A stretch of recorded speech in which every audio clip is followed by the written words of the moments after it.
बिस्मिल्लाहिर्रहमानिर्रहीम। अस्सलामुअलैकुम। सबसे पहले मेरे तमाम दोस्तों को पाकिस्तानी क्रिकेट टीम की तरफ से बहुत बहुत जीत मुबारक हो।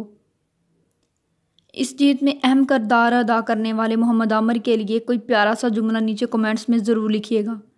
मोहम्मद आमिर के जितने भी फ़ैन हैं आज की इस वीडियो को लाइक लाजमी करेंगे। जी तो दोस्तों, जैसा कि आपको पता है, पाकिस्तान और इंग्लैंड के ख़िलाफ़ मैच बहुत ही ज़बरदस्त किस्म का जारी रहा था, जिसमें पाकिस्तानी टीम ने सबसे पहले 348 रन बनाए। इसके बाद इंग्लैंड का 5 पैट देखने को मिला। वो पाकिस्तानी क्रिकेट टीम के लिए काफ़ी संजीदा था, लेकिन मोहम्मद आमिर ने अहम विकेट पार्टनर की थी।